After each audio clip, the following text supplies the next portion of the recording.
from second half action, and Phil will get to that later on in the show. But we had some physical games and obviously some calls that were not made. And these replacement officials certainly have been the key headline for the NFL this year. Right now, the replacement officials not doing the best job. And we did have, if no one saw, there was a replacement official that was actually released from the. He was unable to officiate, and he's now looking for a job because he just put on a Saints jersey and posted it on Facebook. Obviously, one of those scenarios now. The NFL is, in my mind, stepping backwards with this labor dispute. It's certainly a bad thing for the NFL to have these guys out. Yeah, I'm not totally sure that man, I'm not sure if his name was released from refereeing in general, but I know that he was on tap to ref a Saints game and, was released from his duties for that game. I'm not sure if he's off the board completely, but if there's one thing I have to agree with the refs, or I'm sorry, with the NFL, is to remove that man from that game because, honestly, I'm sure these refs have the teams that they pull for. They must be close to football to be a referee in the first place. But, for them to do that, I think it was definitely a good call because you can't have somebody like that reffing a game that could impact the season later on. But as far as these referees go, I think that it has been made in comparison. These refs are almost like substitute teachers. And Nick, you're in high school, and I've been through high school. And I think everybody's had that situation where you go into a class and you see that your normal teacher isn't there, and you say, all right, awesome, we have a substitute. You sit wherever you want. You talk to your friends. You don't listen to the guy or girl. And it's just what seems what it is. These guys have no authority. I don't know if it's a respect issue necessarily. I don't think the players respect them any less. But I feel that they just don't carry the same merit over these players. And it just seems like a bunch of kids sitting in a class with a substitute teacher, and they're just going wild in the classroom.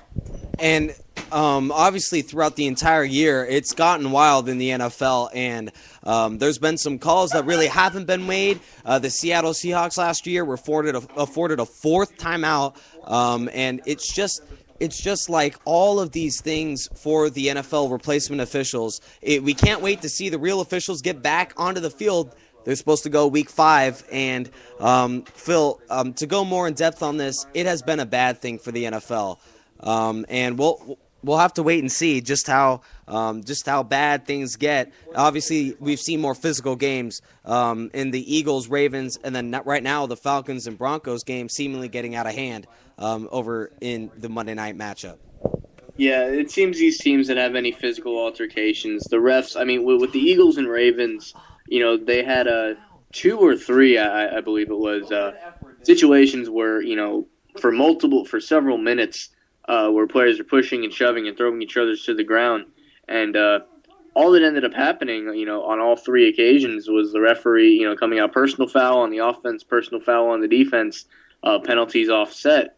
So when you look at that, I think the players eventually figured out there's really no penalty for what we're doing because he's going to hit me and I'm going to hit him, and then it's just going to cancel each other out. And I think the refs need to know at some point, you go to the point, I'm not in favor of ejecting players, but at some point, you got to do something more than penalty on you, penalty on him, for the penalties offsetting, because really that does nothing, and you almost don't throw the flag. Why even waste the time saying it? If you get in a fight at school, and you're both fighting each other, you're both going to get punished.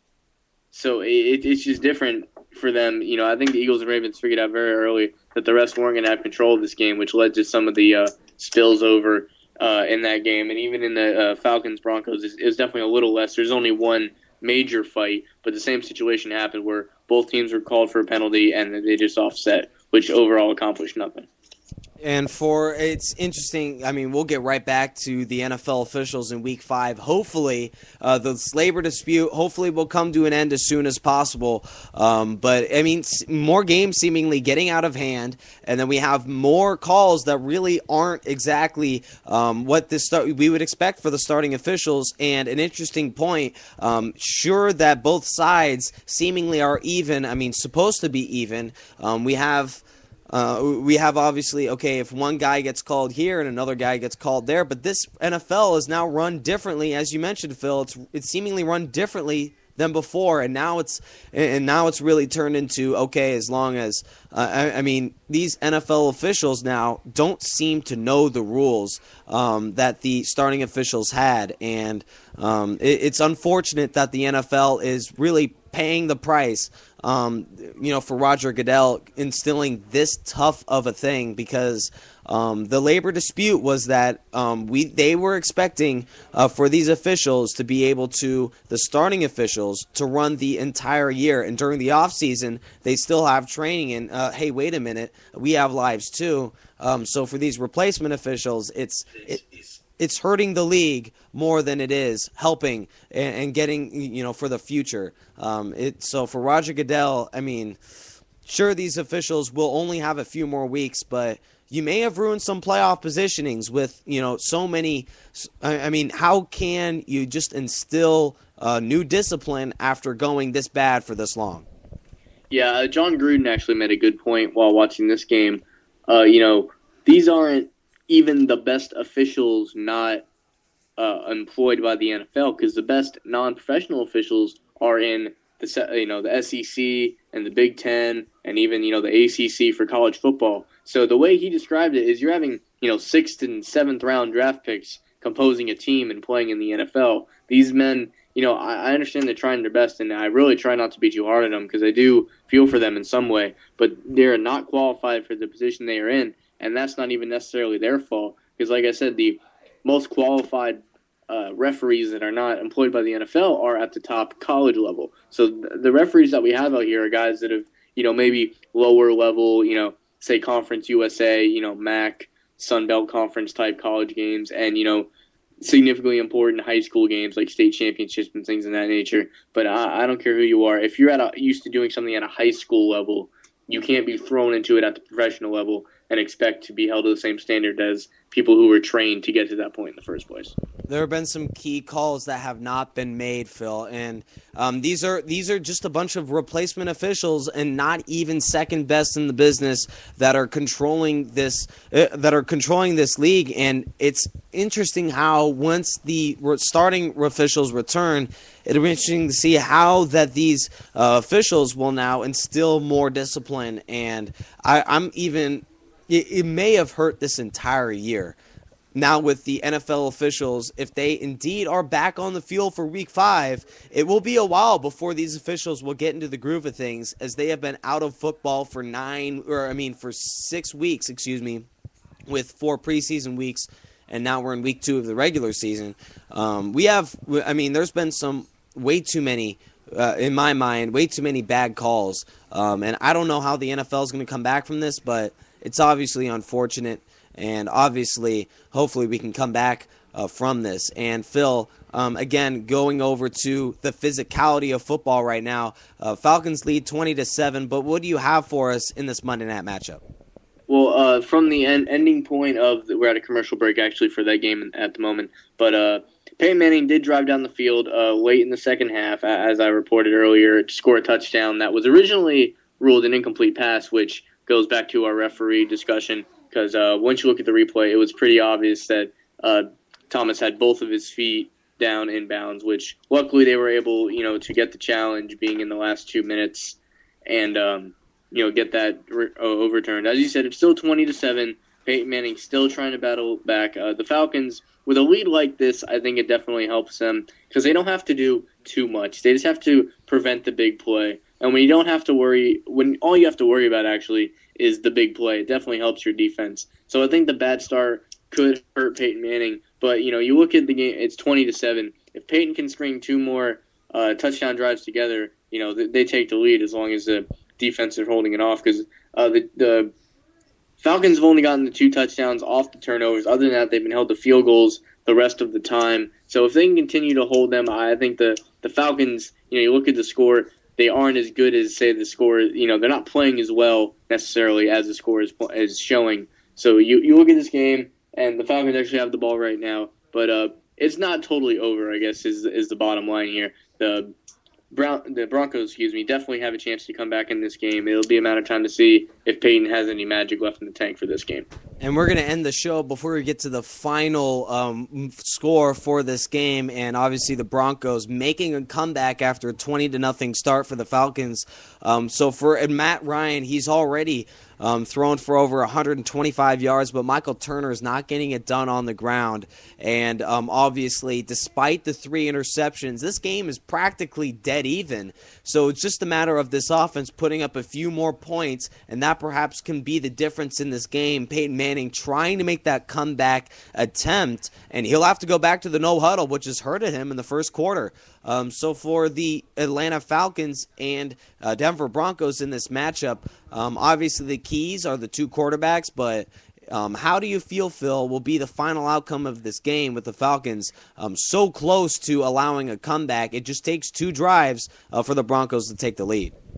Well, I definitely could easily see the Falcons still taking this game because, I think one more touchdown could put this game out of reach. So, before this game started, I did have the Broncos winning, but that, of course, nobody thinks that Peyton Manning is going to throw 3 interceptions, especially in the first quarter alone. So you look at this game, I had the Broncos winning in the first place, but if I had to, go ahead and make a prediction, it's pretty obvious to say, I think Atlanta's going to take this one. I had the Falcons all the way, and this could be another dispute for another day, but for Matt Ryan and the Atlanta Falcons, I see them perhaps, they're already up big against the Broncos despite perhaps 3 interceptions that you could blame on Manning, perhaps on just good defensive plays. But Atlanta, I do see them winning the first seed. They have a very easy schedule, and they also have an up-and-coming offense that does seem to be putting up points. Last week, they put a whooping on the Chiefs, 40-14. Now, I'm not going to get too high on the Kansas City Chiefs, but they could be looking at a 2-0 start. And then the NFC South with teams like Carolina, they did get their first win today, but New Orleans not doing things well, and Tampa Bay allowed 500-plus yards to Eli. The remaining 3 teams in the NFC South, it's all Atlanta, and as long as they can get things right and win those divisional games, they're favored in all 6 of those contests. It should be a first seed, I believe, for the Atlanta Falcons this year. I could definitely see the Falcons, making the playoffs on a high level due to that easy schedule, as you said, and with a with their divisional opponents being not at full strength as they have been in years past. So I can definitely see that with the Falcons. I could see good things coming from them. We didn't know where this was going to go in the beginning of the season. I wouldn't count out Carolina, and I wouldn't count out Tampa Bay. The Saints seem like, they're in a pretty deep hole already at 0-2. But I think the Falcons are definitely favored for the NFC South after, not that their game's over, but after, their first 2 games, I definitely see them favored in their division.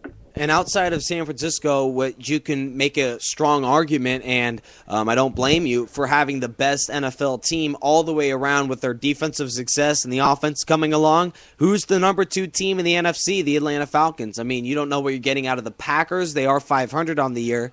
But outside of that, who are the contenders in the NFC? The Super Bowl champion Giants, they're 500, but certainly 2 up-and-down performances on a touchdown loss to the Cowboys, and you're not going to face the Buccaneers every week. So for the Giants, you're going to have to provide some big plays, otherwise it'll be a long stretch for the Giants. And in the NFC, who else is a big-time contender? I just see the Atlanta Falcons making a kind of run, 13-3 kind of season with the kind of offensive success they've had. Well, Atlanta did have a year similar to that. I believe it was 13-3, or maybe it was 12-4, one of the two. But all that really led to them was an early exit in the playoffs to the eventual Super Bowl champion Green Bay Packers. So the seeding has not necessarily helped Atlanta in the past few years. But I could agree with San Francisco being top of the NFC. Then you look at Atlanta, but you really don't know what to get yet. There's still plenty of teams that have to mold it in their own. Example, if the Eagles go out against Arizona and they, beat them in an impressive fashion, you're looking at a team that's 3-0 and, really holding up some steam if they're able to brush off the turnovers and stuff. So I think the scary thing about Philadelphia, and I know it's easy for me to say this being an Eagles fan, but as bad as they're playing, they're still winning. Imagine when the offense is clicking. So honestly, that's I think people would agree that's the scary thing about Philadelphia. If you can win ugly, imagine when you're firing on all cylinders. The defense for Philadelphia is coming along, top 5 in the league. I believe as long as you can get that offense going and limit the turnovers, so now your defense is not on the field for 35, 40 minutes in a game. And for Atlanta, I just feel that the Falcons are a good team and a team on the rise, but also a team with a very easy division, and